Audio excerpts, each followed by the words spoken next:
அன்பர்களே அனைவருக்கும் இனிய வணக்கம். இது Vatican top 10 sponsored by Black Thunder, Ooty main road, Mettupalayam. Vatican top 10 நிகழ்ச்சியை ஒளிபரப்ப உதவியவர்கள் பிளாக் தண்டர்.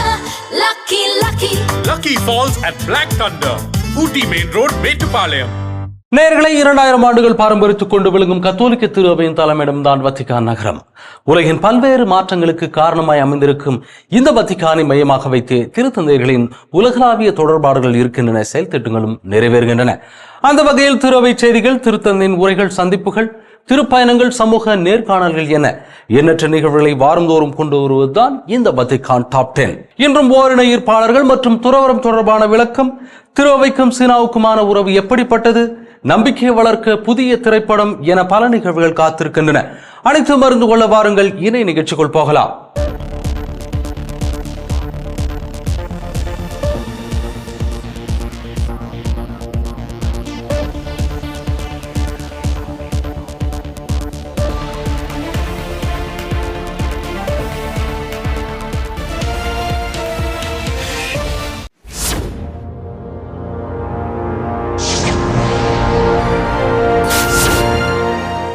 ஏழு ஆண்டுகளுக்கு பிறகு கடந்த வாரம் திருத்தந்தை பிரான்சிஸ் அவர்கள் கிறிஸ்துவின் திருவுடல் திரு இரத்த திருப்பலியில் பங்கேற்றார். அங்கு அவர் ஆற்றிய மறையுரை குறித்து இந்த பகுதியில் பார்ப்போம். திருத்தந்தை பிரான்சிஸ் அவர்கள் பல்வேறு காரணங்களை முன்னிட்டு 2017 ஆண்டு முதல் புனித ஜான் லேட்ரன் பேராலயத்தின் கிறிஸ்துவின் திருவுடல் திருரத்த பெருவிழா கொண்டாட்டங்களில் பங்கேற்கவில்லை. 7 ஆண்டுகளுக்கு பிறகு கடந்த வாரம் அவர் இந்த பாரம்பரிய திருப்பலியில் கலந்து கொண்டார். திருப்பலியின் மறையுரையில் நற்கருணையை மையப்படுத்தி நன்றி, நினைவூட்டல் மற்றும் இருப்பு என 3 கருப்பொருள்களின் அடிப்படையில் தனது சிந்தனைகளை திருத்தந்தை அவர்கள் பகிர்ந்து கொண்டார். நற்கருணை ஒவ்வொரு நாளும் நமக்கு உணவாகிறது. அங்கு நம் வாழ்க்கை, வேலைகள், வெற்றி தோல்விகள், அதோடு நம்மையும் நம்மிடமுள்ள அனைத்தையும் பலிபீடத்திற்கு கொண்டு வருகிறோம். சில கலாச்சாரங்களில் தரையில் விழுந்த ரொட்டியை எடுத்து முத்தமிடும் அழகான வழக்கம், அது கீழே விழுந்திருந்தாலும் தூக்கி எறியப்பட முடியாத அளவுக்கு விலை மதிப்பற்றது என்பதை அது நமக்கு நினைவூட்டுவதை சுட்டிக்காட்டுகிறது. பின்பு திருத்தந்தை அவர்கள் சுதந்திரம் பற்றியும் பேசினார். அது பேராசைக்காரர்களின் பெட்டகத்திலோ அல்லது சோம்பேறிகளின் மஞ்சங்களிலோ இல்லை என்பதை சுட்டிக்காட்டினார். ஒருவர் தன்னை பற்றி மட்டுமே நினைக்கும் போதும், அவர் வாழ்க்கையை அனுபவிக்கும் போதும், மற்றவர்களை மீறி அலட்சியத்துடனும் ஆணவத்துடனும் அவர் விரும்பியதை செய்யும் போதும் தான் சுதந்திரமாக இருப்பதாக கூறுகிறார்கள். இது சுதந்திரம் அல்ல, இது ஒரு மறைக்கப்பட்ட அடிமைத்தனம், நம்மை மேலும் மேலும் அடிமையாக்கும் அடிமைத்தனம்.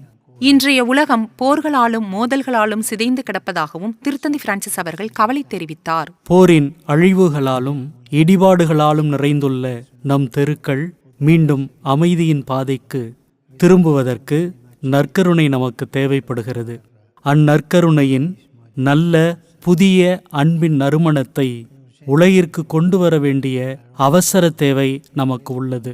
வெறுப்பை அழித்தொழிக்கும் நம்பிக்கையை மீண்டும் உருவாக்க வேண்டும். கர்தினால் பெர்னாண்டஸ் அவர்களால் நிறைவேற்றப்பட்ட திருப்பலியின் முடிவில் பாரம்பரிய பவனியானது ரோம் வீதிகள் வழியாக புனித மேரி மேஜர் பசிலிக்காவை சென்றடைந்தது. திருத்தந்தை அவர்கள் காரில் சென்று அங்கு இறுதி ஆசீர் வழங்கினார்.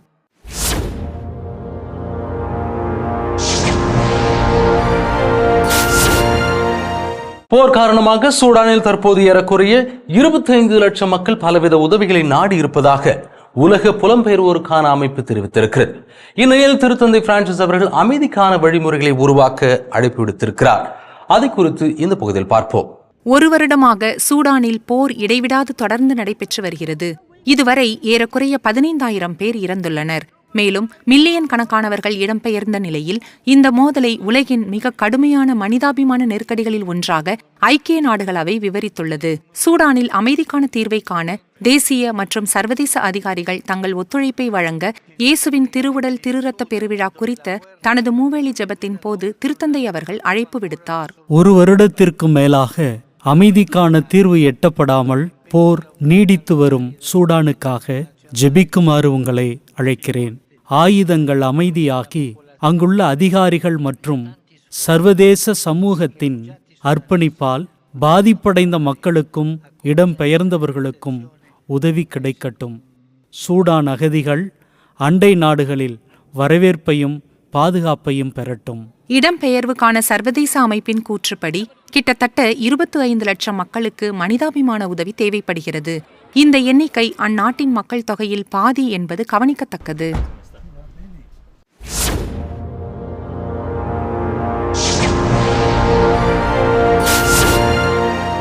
ரோம் மறை மாவட்டத்தின் இளைய குருக்களை சந்திக்க சென்ற திருத்தந்தை பிரான்சிஸ் அவர்கள் இடையே வேறு திட்டங்களையும் கொண்டிருந்தார். அது என்ன என்பதை குறித்து இந்த பகுதியில் பார்ப்போம்.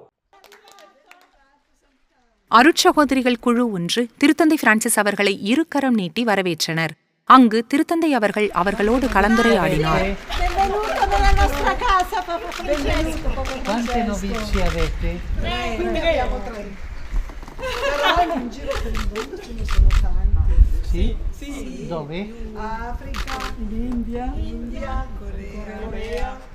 Disciples of the divine master சபையை சார்ந்த அருட்சகோதரிகள் நடத்தும் மையத்தை பார்வையிடுவதற்காக திருத்தந்தை பிரான்சிஸ் அவர்கள் வத்திக்கானிலிருந்து சென்றிருந்தார்.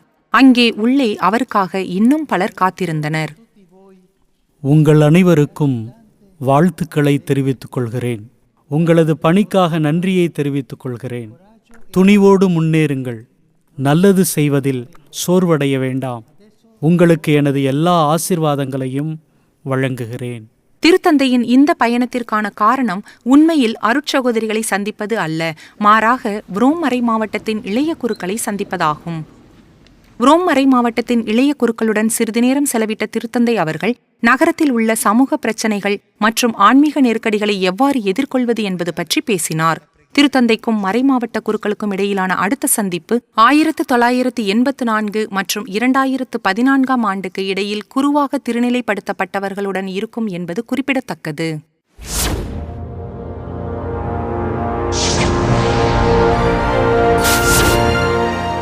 சென்ற வார புதன் மறைக்கல்வி உரையின் போது பப்புவா நியூ கினியின் பனிச்சரிவில் பாதிக்கப்பட்ட மக்களுக்கு தன் ஜபங்களை அர்ப்பணித்தார் திருத்தந்தை பிரான்சிஸ் அவர்கள். அங்கு மேலும் நிகழ்ந்தவற்றை இந்த பகுதியில் பார்ப்போம்.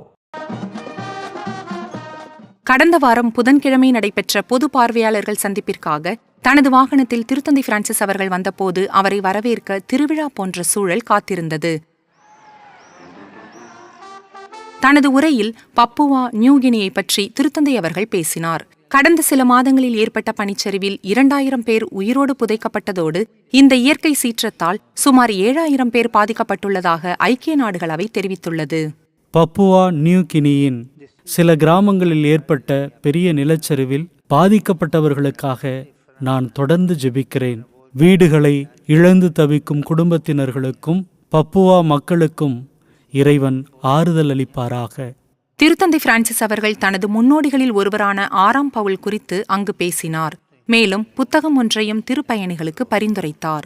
நாம் புனித 6ஆம் பவுல் அவர்களின் நினைவு நாளை கொண்டாடுகிறோம். 6ஆம் பவுல் அவர்கள் இயேசுவின் மீதும் திரு அவையின் மீதும் மனித குலத்தின் மீதும் அன்பினால் பற்றி எரியும் பற்றுக்கொண்ட ஒரு போதகர். அன்பின் நாகரிகத்தை கட்டியெழுப்பும் அர்ப்பணிப்போடு நாம் கிறிஸ்தவர்களாக இருக்கிறோம் என்ற மகிழ்ச்சியை அனைவரும் கண்டறிய இந்த ஆண்டு உதவட்டும். உங்களுக்கு சிறிது நேரம் இருந்தால் 6ஆம் பவுல் அவர்களின் நற்செய்தியை அறிவித்தல் என்ற கடிதத்தை படிக்க பரிந்துரைக்கிறேன். இது இக்கால கட்டத்திற்கு ஏற்றதாக அமையும். இறுதியாக உக்ரைன், பாலஸ்தீனம், இஸ்ரேல் மற்றும் பர்மா போன்ற இடங்களில் போர் நிறுத்தம் ஏற்பட மீண்டும் அழைப்பு விடுத்த திருத்தந்தை அவர்கள் போரினால் அதிகம் பாதிக்கப்படுவது குழந்தைகள்தான் என்ற தனது நீண்டகால செய்தியை மீண்டும் குறிப்பிட்டது கவனிக்கத்தக்கது.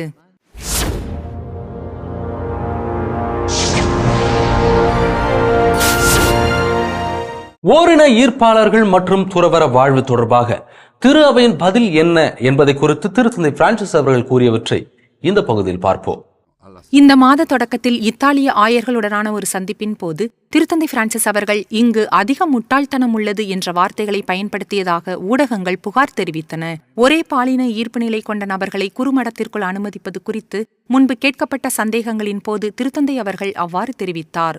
வத்திக்கானிலிருந்து அதிகாரப்பூர்வ அறிக்கை எதுவும் வெளியிடப்படவில்லை என்றாலும் அதன் பத்திரிகை அலுவலகம் சர்ச்சைக்குரிய இந்த வார்த்தைகளுக்கு பதிலளித்தது. அதன்படி அனைவருக்கும் திரு அவையில் இடம் உள்ளது என்ற திருத்தந்தையின் செய்தியை மீண்டும் அது வலியுறுத்துகிறது. திருத்தந்தை அவர்கள் ஓரின ஈர்ப்பாளர்கள் தொடர்பாக ஒருபோதும் யாரையும் சொற்களால் காயப்படுத்த விரும்பவில்லை. மேலும் பிறரால் கூறப்பட்ட வார்த்தைகளை பயன்படுத்தியதால் காயப்பட்டவர்களிடம் அவர் மன்னிப்பு கோருகிறார் என்பதே அந்த பதில். திருத்தந்தை அவர்கள் இறை அழைத்தல் மற்றும் ஒரே பாலின ஈர்ப்பு நிலை பற்றி பேசுவது இது முதல் முறை அல்ல. 2018ஆம் ஆண்டில் ஒரு புத்தக நேர்காணலில் ஒரே பாலின ஈர்ப்பு நிலை கொண்டவர்களை அனுமதிப்பது விவேகமானதா என்றும் ஏற்கனவே நியமிக்கப்பட்டவர்களுக்கு எவ்வாறு பதிலளிப்பது என்றும் திருத்தந்தை கருத்து தெரிவித்திருந்தார். திருத்தந்தை கூறியது என்னவென்றால், ஓரின ஈர்ப்பாளர் ஒருவர் திருநிலைப்படுத்தப்பட்டவராக இருக்கும்போது அந்த நபர் துறவரத்தை கடைபிடிப்பதில் கவனமாக இருக்க வேண்டும் என்றும், அவ்வாறு அவரால் இருக்க முடியாவிட்டால் இரட்டை வாழ்க்கை வாழாமல் இறைப்பணியையும் துறவர வாழ்க்கையையும் விட்டுவிடுவது நல்லது என்கிறார். பல ஆண்டுகளாக திருத்தந்தை பிரான்சிஸ் அவர்கள் இத்தாலிய ஆயர்களுடன் தனது வருடாந்திர கூட்டங்களை மூடிய கதவுகளுக்கு பின்னால் நடத்தியுள்ளார்.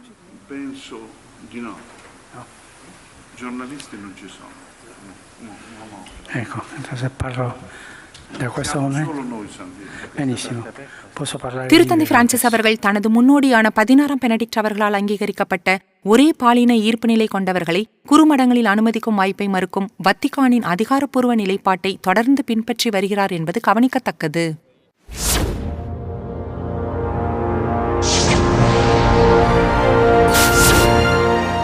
திருத்தந்தை பிரான்சிஸ் அவர்கள் இயேசுவின் திரு இருதயம் குறித்த அப்போஸ்தலிக்க அறிவுரையை வரும் செப்டம்பர் மாதத்தில் வெளியிட இருக்கிறார். அதை குறித்து இந்த பகுதியில் பார்ப்போம். திருத்தந்தை பிரான்சிஸ் அவர்கள் ஒரு புதிய திருப்பீடு ஆவணத்தை எழுதுகிறார். இயேசுவின் திரு இருதயம் குறித்த ஒரு படிப்பினையாக அது இருக்கும். மார்ச் மாதத்தில் ஸ்பெயின் ஆயர்கள் பேரவையின் தலைமை தேர்ந்தெடுக்கப்பட்ட பின்னரான அதிகாரப்பூர்வ பயணத்தின் போது திருத்தந்தை அவர்கள் கூறியதுதான் இது. வரும் செப்டம்பரில் திருத்தந்தை அவர்கள் இயேசுவின் திரு இருதயத்தை பற்றிய அப்போஸ்தலிக்க அறிவுரையை வெளியிடுவார். இது தொடர்பான விவரங்கள் எதுவும் வெளியிடப்படவில்லை என்றாலும் திருத்தந்தை பிரான்சிஸ் அவர்கள் தனது திருப்பிட தலைமை முழுவதும் கூறிய இரக்கம் குறித்து கூறிய செய்திகளுக்கு ஏற்ப அது இருக்கும் என்று தெரிகிறது. இயேசு எல்லாவற்றையும் மன்னிக்கிறார், எப்போதும் மன்னிக்கிறார். மன்னிப்பு கேட்கும் மனத்தாழ்மை நமக்கு இருக்க வேண்டும். என்னை மன்னியும் ஆண்டவரே, நான் தவறு செய்துவிட்டேன், நான் பலவீனமாக இருக்கிறேன், வாழ்க்கை என்னை சிக்கலில் ஆழ்த்தியது, ஆனால் நீங்கள் எல்லாவற்றையும் மன்னிக்கிறீர்கள்.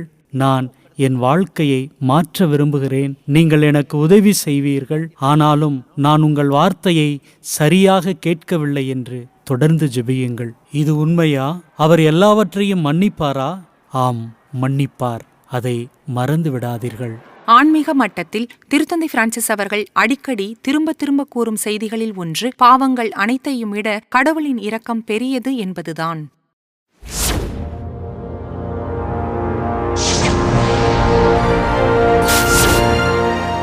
துறவரத்தை மேற்கொள்ளும் பெண்கள் தங்கள் சுய வாழ்விலும் பணி வாழ்விலும் பாதுகாப்பை வளர்த்து கொள்ள ஒரு மின் கற்றல் பிரிவை உருவாக்கி இருக்கிறது திருப்பீட கிரகோரி பல்கலைக்கழகம். அதை குறித்து இந்த பகுதியில் பார்ப்போம். கத்தோலிக்க திரு அவை எதிர்கொள்ளும் பெரிய நெருக்கடிகளில் ஒன்றான முறைகேடுகளை எதிர்த்து போராட 500 மில்லியனுக்கும் அதிகமான அருட்சகோதரிகள் மற்றும் பெண் துறவிகளுக்கு உதவ ஒரு புதிய மின்கற்றல் பிரிவு உருவாக்கப்பட்டுள்ளது. பெண் துறவிகளின் தனிப்பட்ட வாழ்க்கை மற்றும் பணி வாழ்வில் பாதுகாப்பை சிறப்பாக செயல்படுத்த உதவும் நோக்கத்துடன் இந்த கலப்பு மின்கற்றல் அலகு உலகம் முழுவதும் வெவ்வேறு பண்பாடுகள் மற்றும் சூழல்களில் பயன்படுத்தப்பட வேண்டும். ஒவ்வொரு நபரையும் நாம் பாதுகாக்க வேண்டும். குறிப்பாக மிகவும் பாதிக்கப்படக்கூடியவர்கள், குழந்தைகள், இளம் பருவத்தினர் மற்றும் பல பெரியவர்கள். பாதுகாப்பான இடத்தை உருவாக்குதல், பாதுகாப்பான உறவுகளோடு வாழ்வது மற்றும் பாதுகாப்பான செயல்முறைகளை பின்பற்றுதல் குறித்தே இது. பாதுகாப்பு என்ற அம்சத்தில் அருட்சகோதரிகள் அதிக முக்கியத்துவம் அளிக்கப்பட்டவர்களாக இருப்பார்கள். இந்த அலகு தனித்துவமானது. எப்படி என்றால், அருட்சகோதரிகள் மற்றும் பெண் துறவிகளின் உதவியுடன் இது உருவாக்கப்பட்டுள்ளது. அவர்கள் எதிர்கொள்ளும் முறைகேடு பிரச்சனைகளை அது எந்த வடிவத்தில் இருந்தாலும் சமாளிப்பதற்கு உதவும் ஒரு பயனுள்ள கருவியாக இது அமைகிறது. அதிகார உறவுகளை நாம் புரிந்து கொள்ள வேண்டும். சில பதவிகள் மற்றும் பொறுப்புகள் மற்றவர்கள் மீது நமக்கு அதிகாரத்தை அளிக்கும். மேலும் நாம் ஒருவரை ஒருவர் வாழ்வை வளப்படுத்தும் ஒரு பரஸ்பரத்தை உருவாக்க முயற்சிக்கிறோம். நான் யாராக இருந்தாலும் சரி, மற்றவர் யாராக இருந்தாலும் சரி, நம்முடைய வளர்ச்சி மற்றும் மேம்பாட்டின் அடிப்படையில் நாம் ஒருவருக்கு ஒருவர் பங்களிக்க வேண்டும். ஹில்டன் அறக்கட்டளையின் ஆதரவுடன் திருப்பீட கிரெகோரியன் பல்கலைக்கழகத்தின் மானுடவியல் நிறுவனத்தால் இந்த கலப்பு மின்கற்றல் பாதுகாப்பு பிரிவு உருவாக்கப்பட்டுள்ளது. இதில் ஊடாடும் வீடியோக்கள், நடைமுறை எடுத்துக்காட்டுகள் மற்றும் மனித மாண்பை மையமாக கொண்ட கல்வி தொகுதிகள் ஆகியவை இடம்பெற்றுள்ளன. உருவாக்கப் பணியில் பாதுகாப்பை வழங்குவது என்பது, திரு அவை மற்றும் துறவற சபைகள் பாதுகாப்பான சூழலை அளிப்பது என்பது அனைவரின் நலனை மேம்படுத்துவதற்கும் ஆபத்தில் உள்ளவர்களை பாதுகாப்பதற்கும் தனக்குள்ள பொறுப்பையும் அர்ப்பணிப்பை நிரூபிக்கிறது. பாதுகாப்பு என்பது ஒவ்வொரு நபரின் மாண்பையும் அங்கீகரிக்க உதவுகிறது. புதிய இயங்குதளம் அதன் ஆங்கில பதிப்பில் மே மாதம் 24ஆம் தேதி அன்று தொடங்கப்பட்டது. மேலும் பல மொழிகளில் இது மொழிபெயர்க்கப்படும். இந்த கருவி அருட்சகோதரிகளை நோக்கமாக கொண்டிருந்தாலும் அதன் தாக்கம் சமூகத்தின் அனைத்து மூலைகளிலும் அவர்களின் பணியின் மூலம் பரவுகிறது என்பது குறிப்பிடத்தக்கது.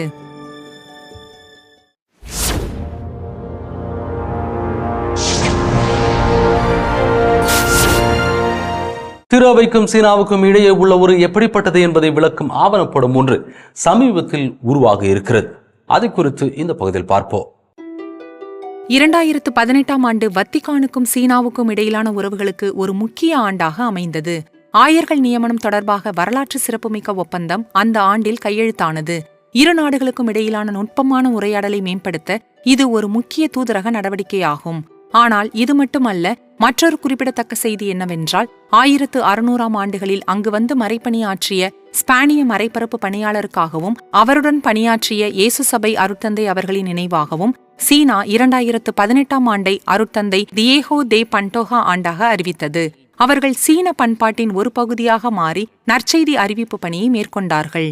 இயேசு சபை அருட்தந்தை மத்தேயோ ரிச்சி அவர்கள் இறந்த பிறகு பெய்ஜிங்கில் அடக்கம் செய்யப்பட்டார்.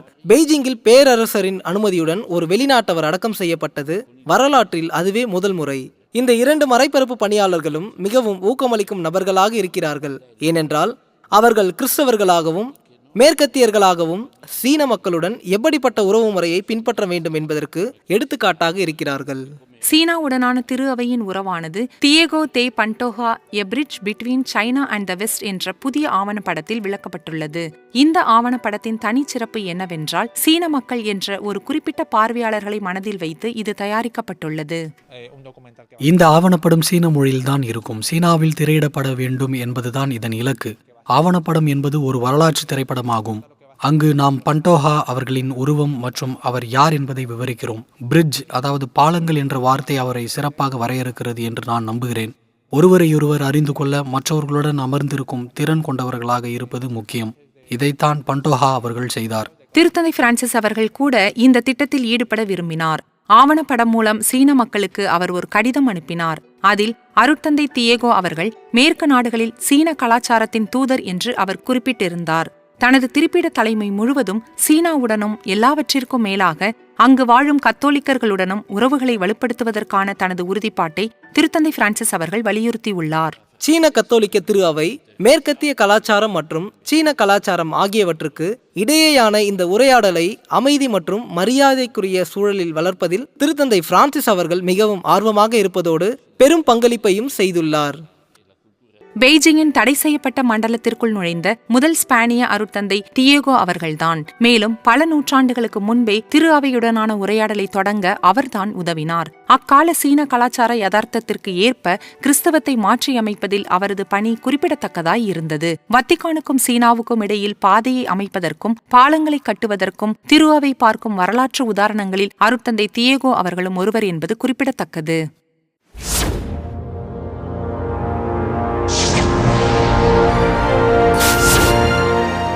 மறைந்த முன்னாள் திருத்தந்தை முதலாம் ஜான் பால் அவர்களின் வரலாற்று மனிதர்களுடனான கற்பனை உரையாடல்கள் அடங்கிய கடித தொகுப்பு புத்தகமாக வெளியிடப்பட்டு ஏறக்குறைய 50 ஆண்டுகளாகின்றன. அதை குறித்து இந்த பகுதியில் பார்ப்போம். நீங்கள் ஒரு வரலாற்று நபருடன் பேச விரும்பினால் யாரை தேர்ந்தெடுப்பீர்கள்? திருத்தந்தை முதலாம் ஜான் பால் உட்பட பெரும்பாலான மக்கள் யோசித்த கேள்விதான் இது. திருத்தந்தை முதலாம் ஜான் பால் அவர்கள் தான் எழுதிய 40 கடிதங்களில் டான் குயிக்சோட் என்ற ஸ்பானிய நாவலாசிரியர், ஹோமர் உருவாக்கிய புராண கதாபாத்திரம் பெனிலோப், ஆஸ்திரியாவின் ராணி மரிய தெரசா, எழுத்தாளர் டிக்கன்ஸ், கோத்தே மற்றும் இயேசு கிறிஸ்து போன்ற பலருடன் நிகழ்த்திய கற்பனை உரையாடல்களை விவரித்தார். இந்த கடிதங்கள் இலுஸ்ட்ரியஸ் என்ற புத்தகத்தில் இடம்பெற்றுள்ளன. 1976ஆம் ஆண்டு திருத்தந்தை முதலாம் ஜான் பால் அவர்கள் கர்தினாலாக இருந்த போதே இது வெளியிடப்பட்டது. ஆனால் இது புத்தகமாக வெளிவருவதற்கு முன்பே இவற்றில் சில இத்தாலிய செய்தித்தாள்களில் வெளிவந்தன. ஏறக்குறைய 50 ஆண்டுகளுக்கு பிறகு இந்த புத்தகத்தின் 4வது பதிப்பு முதலாம் ஜான் பால் வத்திக்கான் அறக்கட்டளையால் வழங்கப்பட்டது. கர்தினால் லூச்சியானி பற்றிய விழிப்புணர்வை ஏற்படுத்துவதே இதன் நோக்கமாகும். ஏனென்றால் அவரது திருப்பிட தலைமை 33 நாட்கள் மட்டுமே நீடித்தது. திருத்தந்தை முதலாம் ஜான் பால் அவர்களின் அசல் நூலகத்தில் சுமார் 5000 தொகுதிகள் இருந்தன. இருந்தன. திருத்தந்தையாக தேர்ந்தெடுக்கப்பட்டவுடன் அனைத்து புத்தகங்களும் மறுநாள் வத்திக்கானுக்கு மாற்றப்பட்டன. அவருடைய மரணத்திற்கு பிறகு அவற்றில் பல சிதறடிக்கப்பட்டன. திருத்தந்தை 1 ஜான் பால் அறக்கட்டளையின் யோசனை இந்த பணிகளை பாதுகாத்து ஒன்றாக வைத்திருப்பதாகும். இதை செய்ய கர்தினால் லூச்சியானியின் சொந்த நகரமான வெனிஸில் ஒரு மாநாடு ஏற்பாடு செய்யப்பட்டது. அங்கு அவர் முதுபெரும் தந்தையாக பணியாற்றினார் என்பது குறிப்பிடத்தக்கது.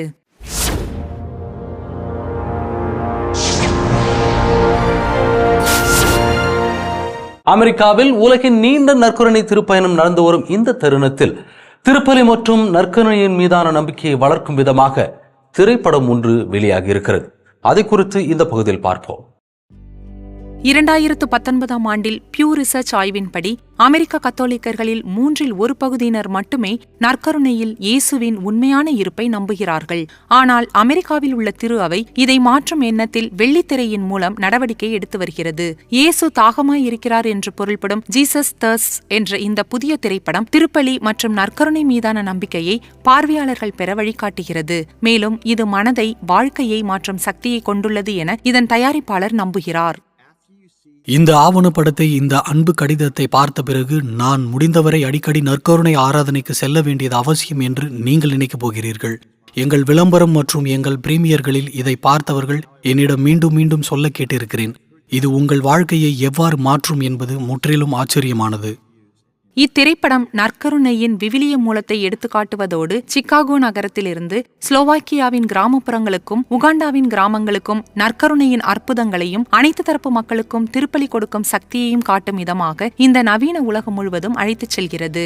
டாக்டர் ஸ்காட் ஹார்ன் மற்றும் எட்வார்டோ போன்ற திரைப்பட தயாரிப்பாளர்கள் தாங்கள் மீண்டும் கண்டறிந்த நம்பிக்கையை பகிர்ந்து கொள்ள பார்வையாளர்கள் தூண்டப்படுவார்கள் என்று நம்புகிறார்கள். இந்த படம் முற்றிலும் நேர்மறையான உத்தரவாதம் உள்ளதாக அமைந்துள்ளது. இது நற்செய்தியாளர்களை உருவாக்கும். ஏனென்றால் நீங்கள் உண்மையான இருப்பை, உண்மையான இருப்பின் யதார்த்தத்தை, இயேசு நம்மை எவ்வளவு நேசிக்கிறார் என்ற யதார்த்தத்தை பெற்றவுடன் அதை மற்றவர்களுடன் பகிர்ந்து கொள்ள வேண்டும்.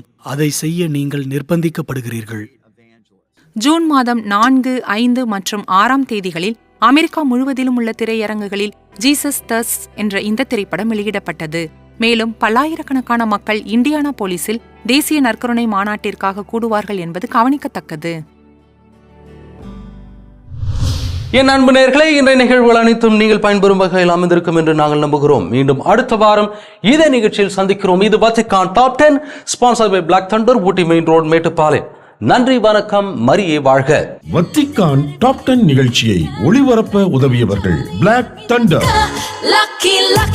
Lucky Falls at Black Thunder, Ooty Main Road, Metupalayam.